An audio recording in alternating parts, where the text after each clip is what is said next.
Hello, guys, and welcome back to the channel. My name is Don Meadowcroft. Obviously, I'm here. I hope you're all doing. I hope you're doing well. I'm doing great. Thank you very much. And we're going to talk about Brighton this season. Obviously, Potter has left, and ZERBI is come back in. If we pull back the curtain a little bit, I had to talk to Liam a tiny bit about how to pronounce his name. But as a northern lad, as a northern lad, I'm quite far away from Brighton. To be fair, I've never been south of London, so I thought, why not get one of my mates on who's also a Brighton fan. So Liam, how are you doing? Yeah, I'm good, thanks. Yeah, better than I was probably a couple of weeks ago when obviously, Potter was leaving. But yeah, I'm not doing bad, thanks. Yeah, it must be nice to be in the sort of limelight for once. I bet you've not really felt that in previous, well, ever really, to be talked about as one of these sort of teams that they're near the top of the table, going for the Champions League, Europa League spots, and getting touted by Chelsea. Yeah, part of it's nice. Part of it's sort of like it was nice going under the radar and not having all of our players and managers and staff taken. So it is nice to be recognised, and obviously a lot of our players getting the right recognition, but you just can't really compete when a lot of these clubs are coming in. So in that regard, it's not ideal. I know the feeling because as a Rovers fan, when we were up fourth, fifth, sixth to the table, we just get picked off. Every season it's horrible. It's like Southampton have had it in the past. That's what I've seen. It's like we're like the Southampton of 10 years ago, when they had all of their players taken, like half from Liverpool and and all that at the time, and Pochettino, that sort of era. So obviously, it's been a lot of talk about Brighton, not only the last couple of weeks, which we'll get onto in a sec, but pre-season as well, with the likes of Bissouma and Cucurella leaving. How did you find the pre-season, and what was happening during that?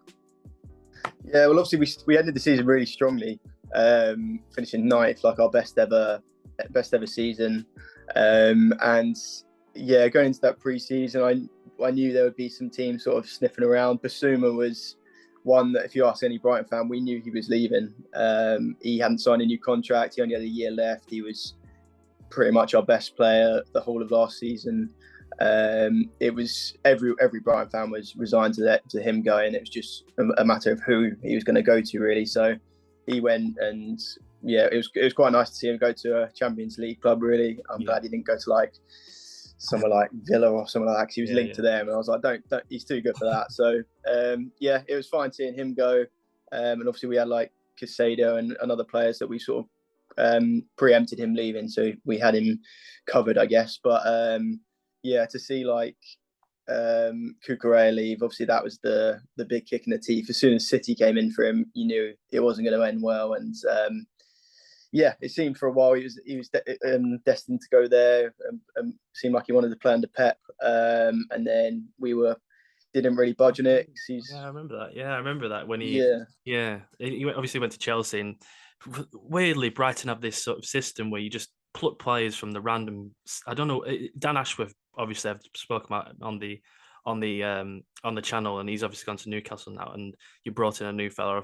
I'm not too sure of his name, but he seems to have just stepped into the mold of the old director of football, and you seem to pick out these players, like you got this Caicedo, like you say, who's just fitted the mold of Bissouma, who you got 25 million for, and credit for Brighton for getting that for a player in his last season, essentially, for his contract. And Estupiñán, how do you say his name? The left back. Estupiñán, I think. Exactly, that's what I mean. Just picking up players that nobody can pronounce the name, and it's a credit to the backroom staff and a credit to the sort of infrastructure at Brighton right now. And I think between you and Brentford, I think that's what every Championship team wants to aspire to be like. And I mean, look at you right now. You're in. We'll talk about the expectations. Then we'll go into it straight. So you're in fourth place right now. You've won 4 games, drawn 1, and lost 1. And weirdly, probably the game that you lost is probably one of the easier games that you would have thought you would have had this season, against Fulham, losing 2-1. How do you think the season's gone so far? We'll talk about just before Potter, and then obviously leading up to the ZERBI. Yeah. Well, like I said, towards back end of last year, it was really sort of starting to click, and we were doing well, and it's just carried on into this season. So there's sort of the running joke with Brighton that we play such good football, but we can't finish. Basically, so the last couple of seasons, there's that our XG would always be like 3, but we'd lose 1-0. And then I think it's just started to click. Potter's got the right players in. He had sort of a few years under his belt. But yeah, really strong start to the season. We probably should have beat Newcastle as well when we drew to them. Obviously beating Man United and Leicester with great results. Fulham, we didn't play great, deserved to lose, but yeah, to be 4th after however many games is pretty special. And it just seemed like everything was clicking and we could do something really, really big this season, which makes it even more brutal that Potter has decided to leave now. Yeah, and it almost came out of the blue. It was just a couple of days, and it was like Tuchel's gone. Yeah. It came. I thought that you got away with it this season. I thought that Potter's going to be fine until maybe like the January, essentially. And what do you think about Potter leaving? Do you think it's the right move for him? Well, I agree with you. Like I thought we'd got away with this. The transfer window had ended. I was like, nice, and none of our other players are going. And then as soon as Tuchel got sacked, I knew that Potter would be linked to any job when it came available. But Tuchel getting sacked and Potter it sounded like word was coming out that Potter was the clear favourite straight away. I was like, this is not good. But I don't know. I just thought that it's a shame that he's left now because, like I was saying, it just seemed to click. And we've had these 3 years where everything was it seemed like it was leading up to this. Like we've done all the hard work and it's just starting to get good. We're just starting to play amazingly well. And he's right at the end, the good part, he's just pissed off. So, pretty annoying. I think I don't know. I thought when he was rumoured that he was going to take the job, part of me was hoping that because it's Chelsea and they are known to not stick with managers too long, he might be a bit smarter and just decline the offer. But he sounds like he's been sold from this new owner that he's going to get time and he's going to be able to mould the team his way. So fair play to him. But he deserves it. He's a great manager. But leaves a bit of a bitter taste. It's only sort of 6 or 7 games into the season. You could argue Manchester United have a bit of a rebuild. Tottenham have a rebuild squad as well. Arsenal have a young squad, and Chelsea doesn't seem to be the right fit for him personally. I don't think that it's because, like you say, you thought it would be like a different policy at Chelsea, and then the new owners come in and sack Tuchel after 6 games. It seems to be the carrying on the sort of policy that they had under the last regime without the sort of grit behind them under Roman. And I don't think he has this. I can't imagine Graham Potter going into a dressing room with Aubameyang and Thiago Silva and almost gearing them up for a Premier League game. I think Brighton was a perfect fit for him and a team that as a rebuild as a perfect fit. But Chelsea, it's a good move in terms of he's got a 5-year deal, so he'll always get the money. But he's getting a lot of money. I can't see him being there that long, to be honest, personally. But one other player that I'd say who's been involved in all this is Billy Gilmour, because obviously he went to you a day before Potter left, was it? I think a couple of days before, I think, And then you got to really feel for him because, like, Tuchel obviously didn't want him, or whoever it was that sold him didn't want him. And then he left, and then now Potter's bought him, and then he's gone back to Chelsea. It's almost like the opposite of Cucurella, isn't it? Yeah. Pretty brutal for him. I think it was a couple of days, and he came on against Leicester for his debut, and then 2 days later Potter had left. So you could say the same. You could say the same for Tuchel and Aubameyang because he only had 1 day with him. Yeah, they had like an hour together or something, didn't they? Yeah, be interesting to see. But I think with Gilmour, I think he'll still play. I think he'll get regular game time. But it's funny how it's worked out.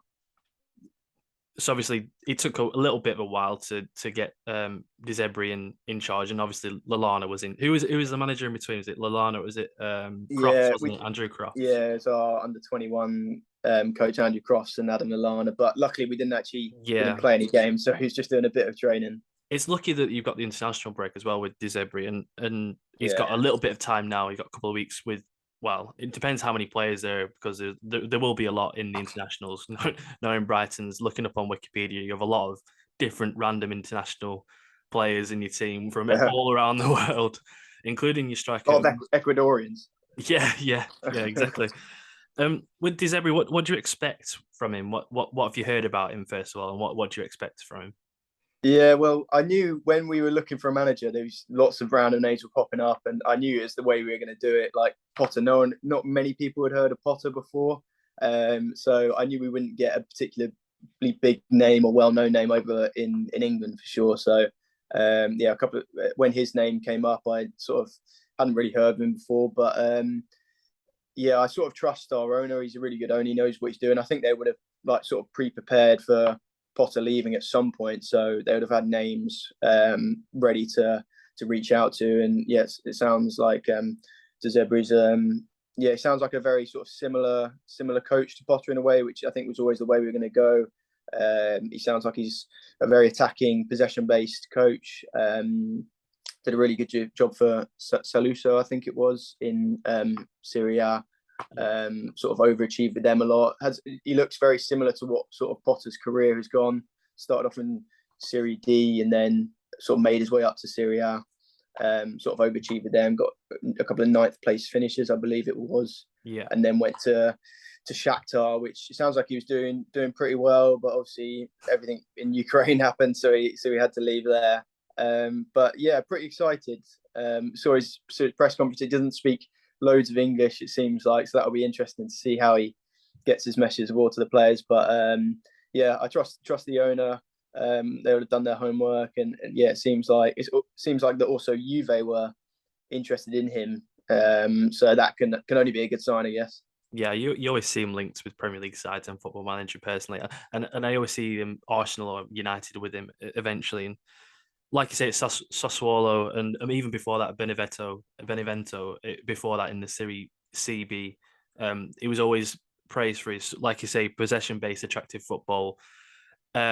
Which comes on to me because you said that he doesn't know much English, and this obviously comes on to the sort of traditional thoughts, which I'd say from Graham Souness, because obviously at Sassuolo he had Obiang and Locatelli in centre mid, and you've got a like almost with Pascal Gross and McAllister and Saicedo right now. And what do you?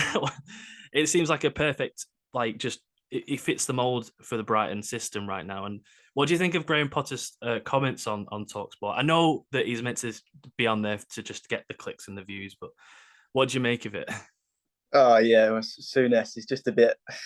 I think he's a little bit of a dinosaur now. I think it seems like they're easing him out of Sky Sports and Talk Sports, obviously, where people go to say controversial things to get clicks and get bites, and I definitely bit on it because yeah, it's just he said so. I think he said that De Zerbi's had was it seven jobs in 9 years or something like that. Yeah. But if you look into it a bit deeper, there is pretty good reasons behind this. There's a build, isn't there? He's gone up the leagues. It's not like he's gone like Alan Pardew around the league. Yeah, and he's not been. I think he's only been sacked at one or maybe two of the jobs. But yeah, he started off in Serie D and did really well, and eventually made his way up to Serie A. Yeah. And then the last job is out at Shakhtar. Yeah, he sort of had to leave, Graham, because there was a war going on. Didn't really have much choice with that one. Sorry, Graham, he can't go on the front line. Yeah. sorry, we're not all as hard as you, Graham. But yeah, so it seemed like it was just pretty lazy comments, really. Yeah. And then he was saying that De Zerbi wouldn't know much about Brighton. He was just done a quick Google search. So yeah, I don't know much about. Don't know if he had just done that. I think going for a big job like this, I think the owners know what they're doing. So I think I'm going to trust the owners rather than Graham Souness on this one. Well, I mean, he won the Worthington Cup, our last actual cup with Rovers last, so you put respect on his name. That was 20 years ago.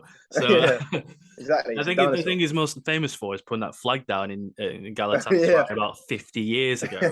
So yeah. Talksport are known for putting on people like Richard Keys and Andy Gray just after they got sacked as well. So they've not got the best reputation of it.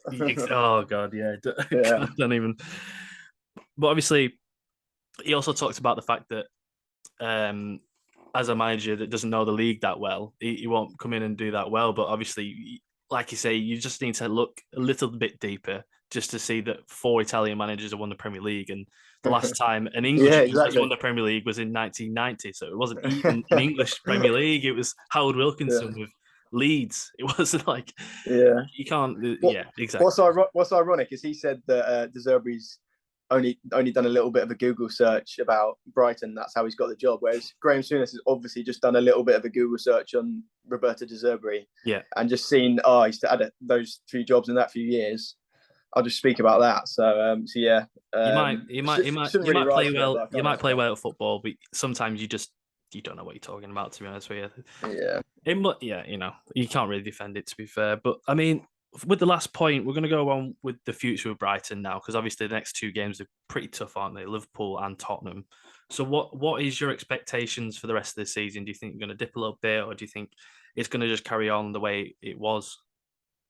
I think it will inevitably dip. So as soon as when Potter got sacked, I was like, oh God, just try and sort of stay up a little bit now, because it was just everyone was so down about it. But I think the dust has settled now. We've got a new manager in. He's got a little bit of time before the next game. Obviously, yeah, like you say, Liverpool and Spurs next. It's not an ideal start, so anything from those games will be a little bit of a bonus. But I don't know. I think we can still have a strong season. We still got, obviously, all the players are the same really since the first few games. Hopefully, they won't be too down about it all, and hopefully, he can get across his points pretty quickly. So, we finished 9th last season, so it'd be nice to improve on that. I think anything from 9th above would be amazing. But to be honest, anything, I'd take anything like that. But we could, if we struggle, if it takes some time, you never know how it's going to go with a foreign manager like that. So yeah, I'd like to think we'll still finish top half, but we'll see. Yeah, I was going to say what your prediction is, but you sort of nicely tied it up there. Last question: what year is that shirt from? It's 97, I believe. And what league? It must have been what the championship was. I think. Oh, is it that high? Right, okay. I think so. Yeah. Was it just after the initial decline? I think so. Yeah, we sort of were in. What the championship and League One were for quite a while. Sort of yo-yo between the two for a little bit. Yeah, and look at you now. Nice, I mean, absolutely riding the wave. And I've always praised Brighton on this sort of transfer business and the way they play football, and it's for the purist. I think that's the sort of what I used to say. So that's it, guys. Like I say, Brighton, De Zerbi in, and I think, hearing from Liam as a Brighton fan, I think it should just go on the way it was. Hopefully, throughout the season, we'll find out his sort of brand of football. But finally, Liam, is there anything to plug? Have you got anything that you want people to follow you on? No, I'm fine, thanks. I think just I'll put your Twitter in the description below. But, go for it. Yeah. But that's all. That's all it is from here, guys. Please, if you haven't already subscribed to the channel, please subscribe below. This is the first time Liam hearing this sort of waffle. Please like the video, guys, if you haven't already liked it, and comment below. Any Brighton fans, if you got any questions that you want to come our way, do you agree? Do you disagree with anything that we've said so far? Not only on this video, but on the videos before. Graham Souness may be a gammon thought in the future. That might be the one. Oh yeah, definitely. He's so gammon. I think that's a perfect summarization of him. But cheers, guys, for this video, and I will see you soon. Cheers, bye.